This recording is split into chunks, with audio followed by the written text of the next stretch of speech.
first, let's dive into that platinum discussion. And Mark, we're currently in the hot stocks portfolio short Lonmin, and the platinum price has been, sort of bounding around. The platinum sector has been pretty volatile. This is the chart you wanted to take us through, so just talk to us about what's going on here. I assume the brown at the bottom is the platinum price, right?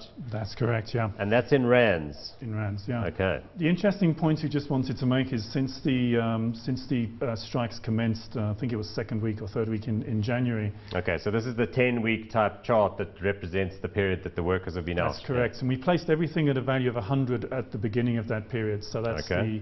the, as you mentioned, the ZAR platinum price and the principal mines. And just to see what had happened over the last number of weeks, because there's this what we call a crowded trade where a lot of people are basically short the miners and long the underlying platinum price or the ETF in some way.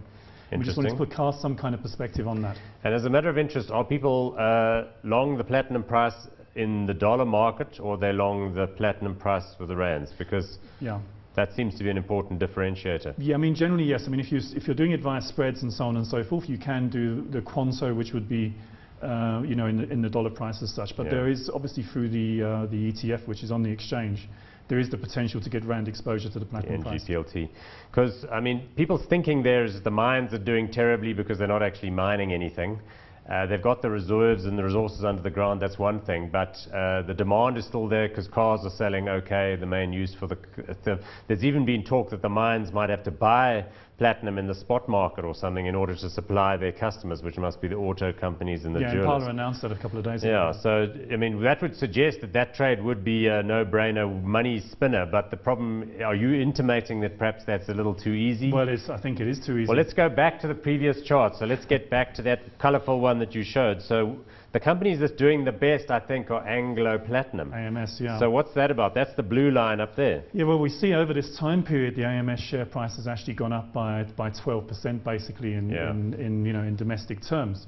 And this is kind of like thwarting the entire, it makes a mockery really of this what has become a very, very overcrowded trade. And what's going on there? Because I've heard in the rumor that there are attempts being taken by Anglo Platinum senior management to see if there's anyone that would be interested in buying the Rustenburg operations off them, Union Section and some of the Rustenburg mines, but that the parties that are potentially interested may have funding challenges, so they can't get banks or... But, I mean, there's going to be somebody who'd be prepared to step up, like the Chinese or something. They'll buy anything anyway, anything with platinum involved. Look, I mean, there's a lot of factors kind of at play with AMS and the reasons for its kind of appreciation recently. First of all, there's the kind of switch we've seen into commodity-based stocks. And there's a lot of participants in value stocks who think that AMS in this crisis represents, amazing value. This is as bad as it's going to get. Yeah. And those are also linked to the argument that platinum, as a platinum producer, we have primacy. Yes. The Russians have been written off the equation. Those people, the power that was kind of thing. And buying AMS is probably one of the few ways you can buy a substantial chunk of a platinum exposure, no matter what. Yeah. There's also the scarcity of stock. It's a fairly generally kind of tightly held stock. Exactly, because even though it's a very big cap stock, 80% of the shares are held by Anglo-Americans. Yeah. So and the third factor is a factor which not a lot of people have kind of considered, and that's although they are depleting and climbing into stocks, they are also, a lot of these mines are still producing platinum through other avenues, especially Impala, to a certain degree. So they've got stockpiles, or they're involved with the recycling of platinum, so they've got stuff going on, which means that they're not completely dead. Yeah. And the fourth one is the nasty capitalist story, is that the mines are basically in an attempt to break this union through this situation. And there is a kind of view that the union is in a very, very difficult situation.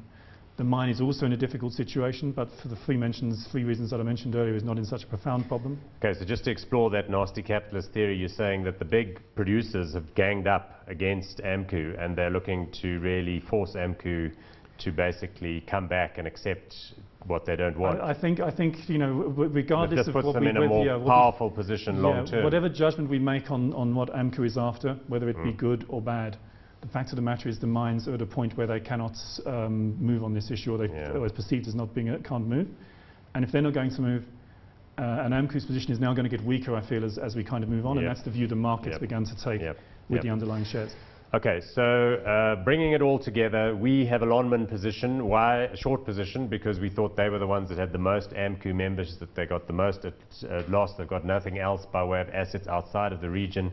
So we're short the green line here. It's not all that easy to see, but we're not making any money on the short. So I don't have a particular commitment to being short Lonmin. What would your advice be with regard to a trading position in this space? Would you stay short Lonmin? Would you get out of it, be long Anglo Platinum, avoid the whole sector? I don't know. What would be your idea? I mentioned like a number of months ago, platinum is always an exciting kind of area to be involved in. I would stay with the shorts now because I think the crowding of the trade happened a long time ago, and I think it's getting to the impact, the cost impact to AMS, to Amplats, no matter what happens from this process, is going to be profound. In addition, the rand has appreciated materially. And that is going to, over the time period, and the longer the rand stays firm as well, that's also going to hit their bottom line. Yeah. And AMS is the most rand-sensitive stock that we have basically in the markets. So you're actually suggesting that perhaps Anglo-American looks a little bit overbought at current levels. Yeah, I think it's a bit scary. And the other thing, we're not seeing a massive pickup in demand on the platinum side. Yeah, and the metal's been very spongy. Yeah, and we're expecting, there's something awry in that side as well.